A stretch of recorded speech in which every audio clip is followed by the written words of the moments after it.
দিল্লির সুলতানি বংশের প্রতিষ্ঠাতা কে ছিলেন? আজকের প্রথম প্রশ্ন, দিল্লির সুলতানি বংশের প্রতিষ্ঠাতা কে ছিলেন? 4টি অপশন রয়েছে, ক মোহাম্মদ ঘুরি, খ কুতুবুদ্দিন আইবক, গ ইলতুৎমিশ এবং ঘ গিয়াসউদ্দিন বলবন। সঠিক উত্তরটি হয়ে যাবে খ কুতুবুদ্দিন আইবক। দিল্লির সুলতানি বংশের প্রতিষ্ঠাতা ছিলেন কুতুবুদ্দিন আইবক। পরের প্রশ্ন, দাস বংশের প্রতিষ্ঠাতা কে? দাস বংশের প্রতিষ্ঠাতা কে?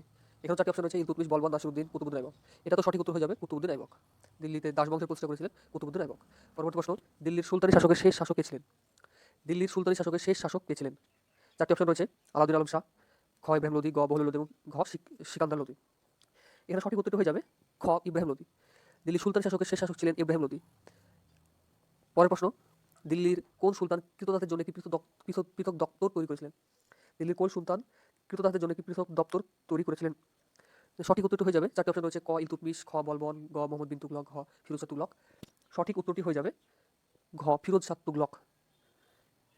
ফিরোজ শাহ তুগলক দিল্লির সুলতান কৃষকদের কৃতদাসদের জন্য একটি আলাদা দপ্তর তৈরি করেছিলেন ফিরোজ শাহ তুগলক। পরের প্রশ্ন, কোন সুলতানের রাজত্বকালে চেঙ্গিস খান ভারত আক্রমণ করেছিলেন? কোন সুলতানের রাজত্বকালে চেঙ্গিস খান ভারত আক্রমণ করেছিলেন? 4টি অপশন রয়েছে, ইলতুৎমিশ, আলাউদ্দিন খলজি, গিয়াসউদ্দিন বলবন এবং মোহাম্মদ বিন তুগলক। সঠিক উত্তরটি হয়ে যাবে ক ইলতুৎমিশ।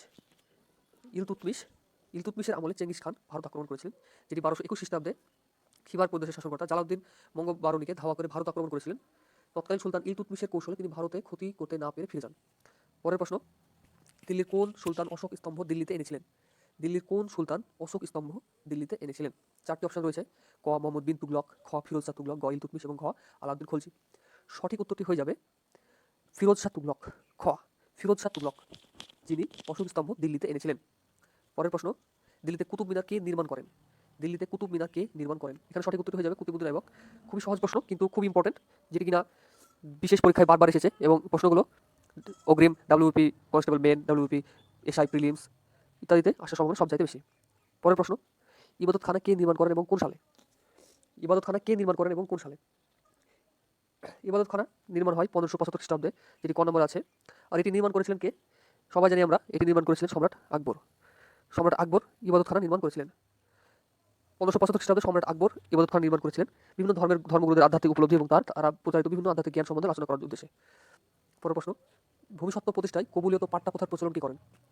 ভূমিসত্ত্ব প্রতিষ্ঠায় কবুলিয়ত ও পাট্টা প্রথার প্রচলন কে করেন? 4টি অপশন রয়েছে, ক শেরশাহ, খ গিয়াসউদ্দিন বলবন, গ বহলুল খান নদী এবং ঘ গিয়াসউদ্দিন মাহমুদ শাহ। সঠিক উত্তরটি হয়ে যাবে ক শেরশাহ। শেরশাহ কবুলিয়ত ও পাট্টা প্রথার প্রচলন করেছিলেন। পরের প্রশ্ন এবং আজকের শেষ প্রশ্ন, মুঘল যুগের রাজস্ব সংগ্রহ ব্যবস্থায় জাবতি বলতে কি বোঝায়? মুঘল যুগে জাবতি প্রথার প্রচলন ছিল, যেটি বলতে বোঝায়, এখানে 4টি অপশন রয়েছে, ক পরিমাপ, খ প্রতি ক্ষেত্রীয় এককে উৎপাদনের পরিমাণ এবং শস্য উৎপাদনের মোট পরিমাণ এবং ঘ মোট উৎপাদনের 1/3। তো এখানে সঠিক উত্তরটি হয়ে যাবে ঘ মোট উৎপাদনের 1/3। আকবরের অর্থমন্ত্রী টোডরমল জমির উৎপাদনের পরিমাণ নির্ধারণ করে সেই অনুযায়ী জমির ভাগ নিরূপণ করতেন, যেটি জাবতি প্রথা নামে পরিচিত। জাবতি